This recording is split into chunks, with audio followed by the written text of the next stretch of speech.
Welcome to Maine, we're stretched to the bone. Prices keep rising, the paycheck stays prone. Inflation keeps knocking, won't leave us alone. They're selling the lie, groceries climbing, the gas tank is low. The bill's hitting harder than snow, but silence still blankets the truth. Where does it go? They're selling the lie.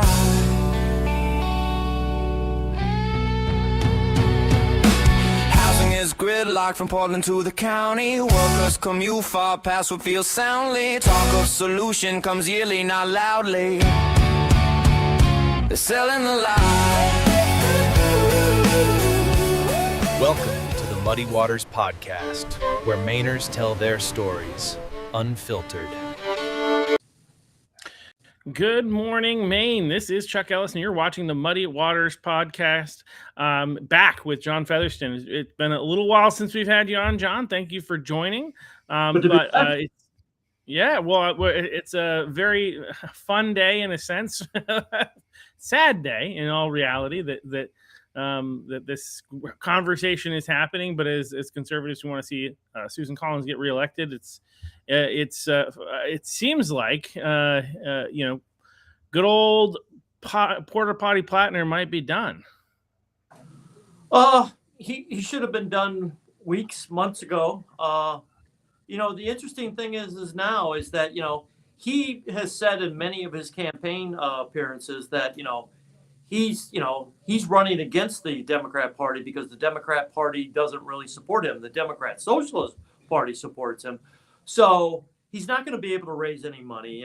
Major organizations like Planned Parenthood have already come out and spoken out that we're not going to give you any more money.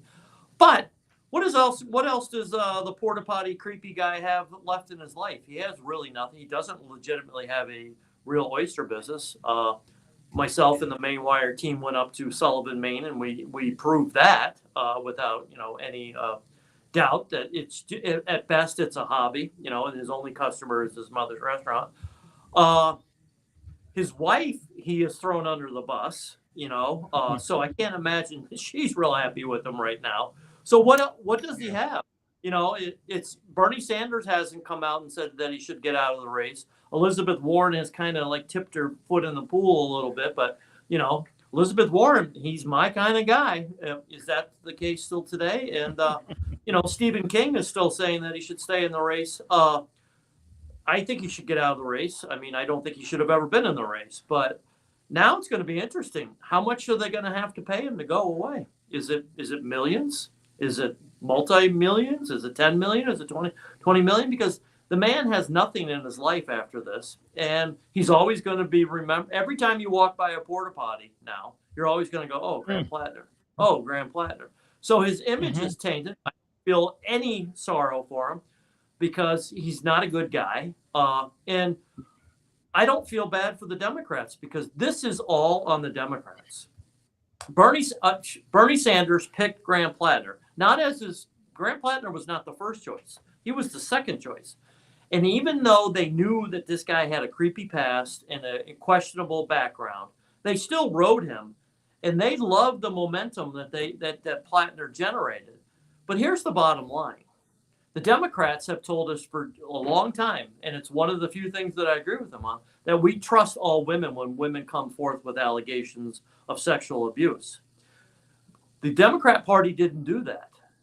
And this is on them. This is on them. This is a real sting on the Democrat Party because they're showing their hypocrisy. They rode this horse until he knew he couldn't win. And now it's, if you're him, do you get back at the Democrat Party and say, "No, I'm not going anywhere. I'm not going anywhere"? I mean, I don't think the guy's a good guy. I've been saying that for months now. None of these allegations that are dropping, I knew about them months ago. And a lot of people in the media knew about them. And trust me, if he stays in the race, there is more to come, a lot more to come. But the fact that he hasn't already dropped out is kind of interesting to me. As a political reporter, I'll write the story of whatever it is. But how much is your life worth? So Does he have? He's got the Democrats in a bind right now. You know, are they going to write a big enough check? Because I don't think money is the big motivator here. Because I mean, it's going to take millions of dollars to get him out of the race. But what else is he going to have? Are they going to give him a podcast? Are they going to give him a TV show? Are they going to give him an opportunity to write a book? I don't know. But you're a married man. I'm a married man. What's that kitchen like this morning? In the Platner household. I can't imagine it's too welcoming and loving right now. And I feel terrible for his wife. I think like I said, he threw his wife under the bus when she had to first justify his creepy behavior on Kick. And it took her 20 takes to put out that hostage video. How bad were the other 19 takes before she put that out? No man does that to his wife. And now his wife is finding out in real time, wait a minute, you sexually assaulted this girl 5 years ago, and we've only been married a couple of years, and I'm just now finding out about it. And you told everybody in the Democrat Party and the national media that there was nothing else coming. Well, like I said, there is more coming if he stays in the race. So it's a fascinating and it's a disgusting time to be involved in Maine politics. Yeah, it's wild. As you said, I think one of the things that this is, there's so many elements of this that seem like that there's something more going on than meets the eye, right? One of them is the timing of this and who dropped it, right? This wasn't something that got pushed out there by conservatives or Republicans by Democrats. So want them going, Which but it leads to the question, didn't these people, as you said, people in the media have known about all of these allegations all the way along? So they knew about this all along, and they waited till now to release it on him in order to be able to replace him. But again, back when they were supporting him, they knew about this, right? And so it begs the question of what was the point of the Graham Platner experiment, and what's really going on here? And you have to wonder if this was a big push just to push the Overton window and show how bad a Democrat candidate can be and still be electable. There is a limit. It turns out there is a limit, but it's pretty far out there, right? Yeah, sadly. It is that far out there, and hey, listen. There are imperfect Republicans out there as well too, and I think this whole conversation begs the conversation of what effect social media has, what digital marketing has on politics right now. Are we getting the best candidates, or are we getting the candidate that we can market the best on Facebook and Instagram and TikTok? And Platner fit that bill very, very good. He gives a great town hall speech. He's a great actor. His digital marketing team produces great ads.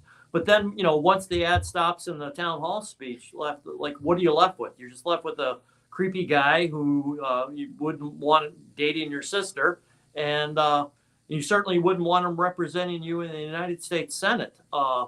But this, like I said, this is on Bernie Sanders. This is on Ro Khanna. This is on Elizabeth Warren. They have to all own this. Elizabeth Warren, he's my type of guy. Oh, really? This is your type of guy? A guy who sexually assaults women? Elizabeth Warren? You can't walk that back. You knew that he was this type of guy when you said that he was your type of guy in Portland. And, when you came to Portland, Maine at the Holiday Inn Ballroom and you said, hey, this is my type of guy. You knew this was his background. And if you didn't, it really just shows you how out of touch you are. Bernie Sanders still as yet this morning hasn't come out and said anything about it. Stephen King, Stephen King is still supporting Graham Platner as of this morning. Really? Okay.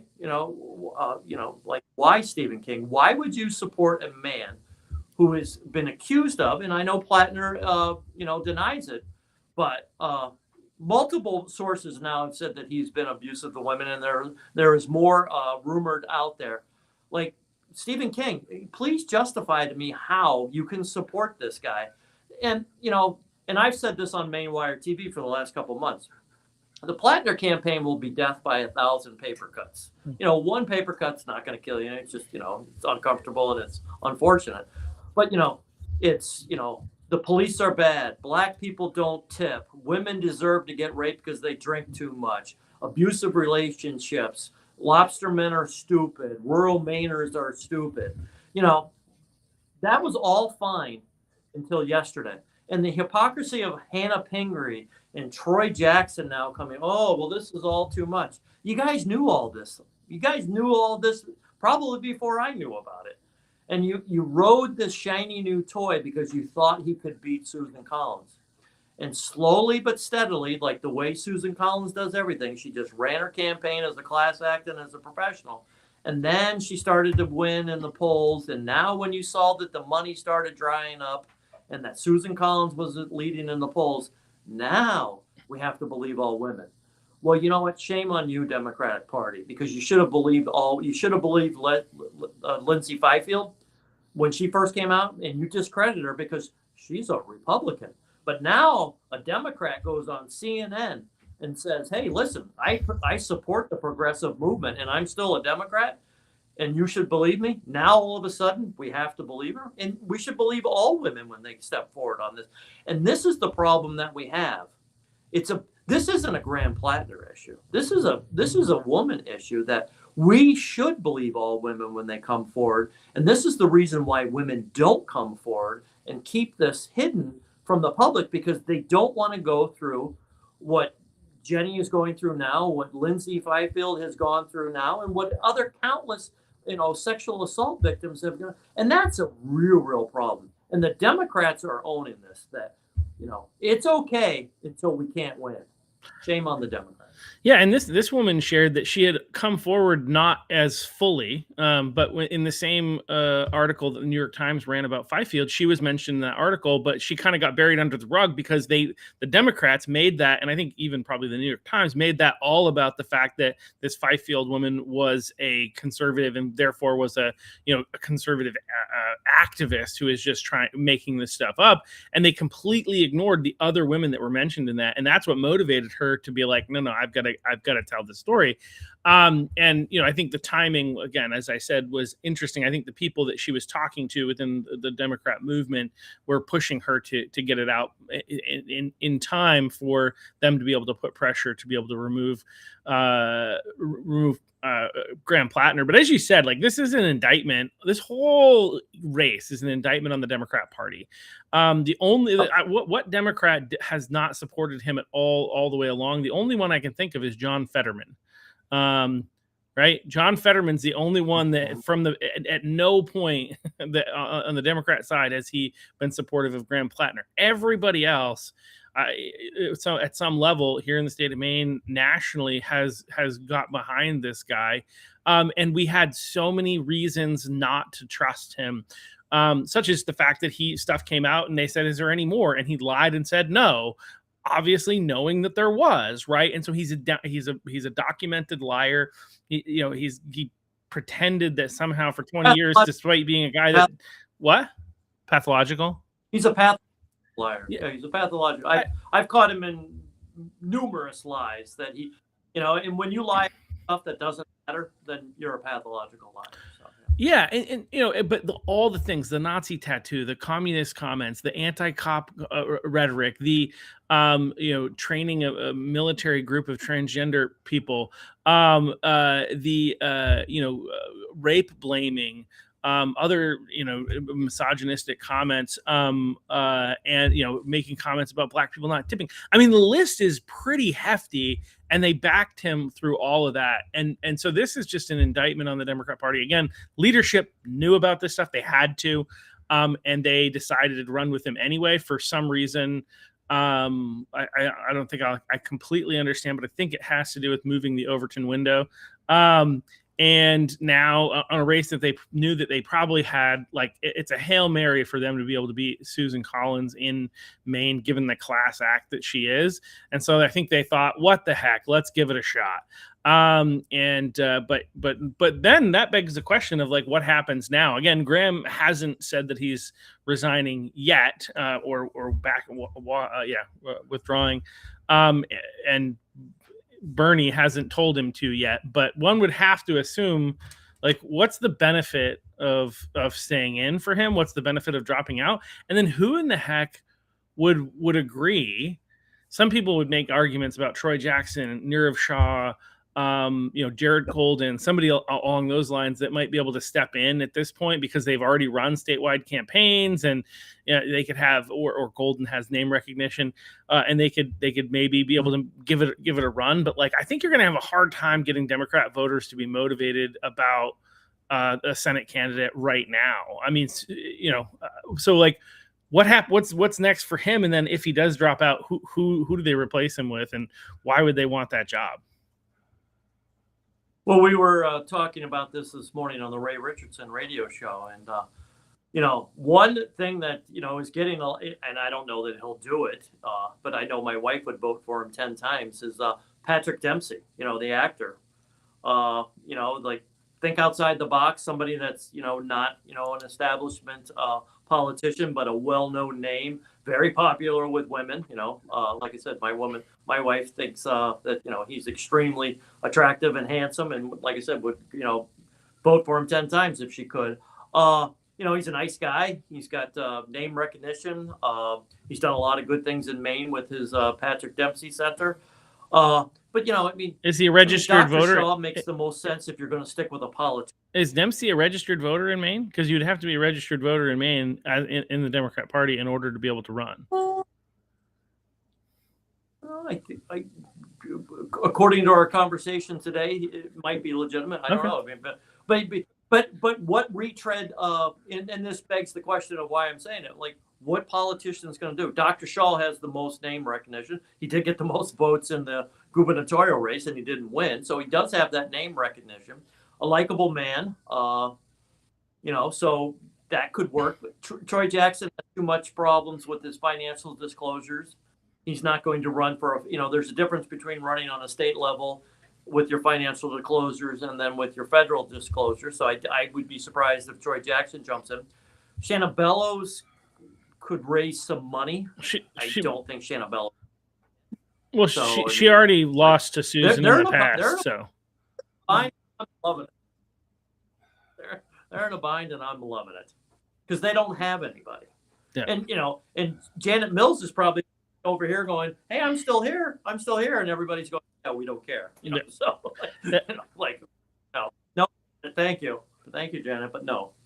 I mean, imagine. I mean, the Maine Democrat Party is such a shit show right now that like they ditch like who they claimed to be their hero for such a long period of time, Janet Mills, for this guy. And I mean, imagine being Janet Mills right now, again, because of, like you said before about Graham, like he's a terrible guy. Like, I don't really feel that bad for him. I don't feel that bad for Janet Mills either, but you got to imagine she's going through a bit of a, like, wow, they rejected me for that guy. So, yeah. Well, right. I mean, Janet Mills, in my words, sold her soul to become the Democrat Party darling. Look the other way on gateway communities. Let's drive up electric rates in the state so we can support green initiatives in the state, make Maine extremely unaffordable. And then they went and stabbed her in the back because Platner was the shiny new toy. And then, all of the progressive went with Platner. I mean, if you're Janet Mills, you've got to be not too happy with the Democrat Party right now. And once again, I'm loving every minute of it. So, yeah. And so the other thing, just for fun, as I heard this rumor a while back, or I saw a post or something like that suggested that Graham Platner, and you made reference to it earlier, so like that Graham Platner was their second choice. But I thought what I heard was that their first choice had too many skeletons in their closet. Is that real? Yeah, it was a managerial guy from Bath Iron Works, and I guess there was a controversy that was even more Platner, if you can imagine that. I have a hard time imagining a candidate with more skeletons in their closet than Graham Platner. It's my, but seriously, when Bernie Sanders picked Graham Platner out of central casting, and that's really what happened. is that they saw her on a on a video, and they said, "Wait a minute, who's this guy?" And they literally picked him out of Central Casting. And like I've said 100 times, he gives a great town hall speech. He's a great actor. He memorizes his lines. He goes out there. He gives them. He's almost flawless most times in giving his speeches. But to watch even his Mea Culpa video yesterday, who is this guy? He's dressed in a nice shirt, sitting in front of a potted plant, going, "Oh, these are categorically false." He's not using his macho, gravelly voice. He's almost whispering into the video. I mean, this is what this guy is. He's an actor. And once again, the Democrats, how did you get here? But thank you for getting here, because it's just an epic mess for the Democrats. And I'm loving watching Rome burn here. Yeah, well, I mean, regardless of whether or not he withdraws or not, I think this is something that we will, rightfully so, use against the Democrat Party for the rest of the election cycle. If he's in, it's a little bit easier, I guess. But either way, they supported him to such a degree. This is the party. This is the Democrat Party that, like, the two things. One, they didn't pull this on him and drop this until after he went behind in the polls against Collins, and it became abundantly clear that he didn't have a chance to win. Because if she's ahead of him now, I mean, it's over, right? Like, that's just because she's going to continue to run. Her campaign really hasn't even gotten started yet, and so whereas he's been campaigning for a long time trying to win favor, and it's just over. I even before this, I remember driving down Portland, where I feel like I used to see a bunch of Graham Platner signs, and I didn't see that. I saw a lot less of them, and I think that's going to get even more sparse this week. But on top of that, but I was going to say, this is a real opportunity, because Hannah Pingree now. Graham Platner needs to drop out of the race. Well, wait a minute, Hannah Pingree, you're the person who ran the same TV ads that said you were proudly endorsed by the only candidate who was proudly endorsed by Janet Mills and Graham Platner. So you rode that Platner horse, and now you're distancing yourself from them. And the interesting thing is that, I was going over my notes last night. I've attended 24 Graham Platner events in the last 8 months or so. Every event that Platner talks about, I sit there and go, well, the Democrats did that. The Democrats closed that rural hospital. The Democrats made the electric bill go up. The Democrats caused your health care to be unaffordable. Hannah Pingree is running a campaign, and will run the state of Maine on everything that Graham Platner campaigned against.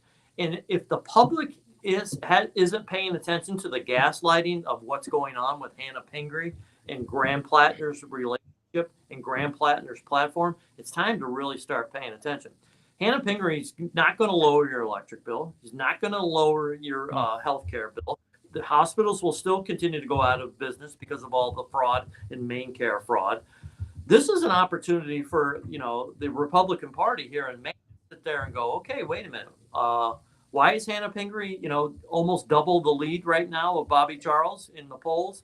And why can't we win the state rep races, and why can't we win the Senate races? This is an opportunity for the GOP to get its act together right now and say, hey, listen, this gaslighting cannot continue.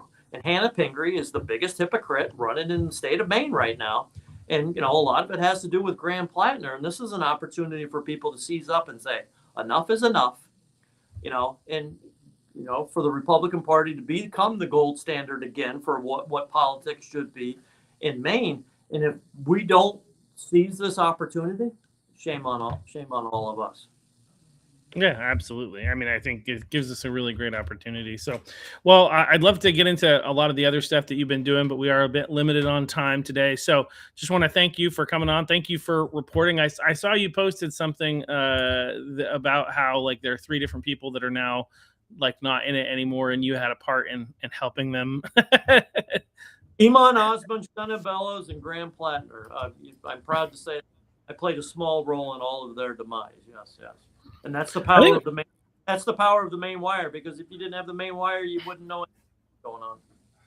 Well, the other thing I saw that was interesting, and I was like, oh, they're copying the Maine Wire. But a little bit after the fact that you guys reported on that greenhouse or whatever you want to call it here in Westbrook, that grow house or whatever. And I think it was a couple weeks ago, somebody sent me an article or a video of WCSH6 or channel WGME. I can't remember reporting on it. It was GME. And by that point, now they had caught up and they'd paid their taxes. But that was the only real difference. And it was more, after the fact, that, they're like, oh, well, I guess we better report on this, but we can't report on it immediately. We've got to wait. Probably they're communicating with people, trying to get them to pay their taxes before they do the report. So it looks a little bit better. But yeah, you guys are making an impact. Fire.com. Go to That's exactly right. Yeah. And follow them on all the socials. What? Always a pleasure to join you. All right. Thanks so much, John. We'll see you back here next week or the following week. We'll discuss. But see you, everybody.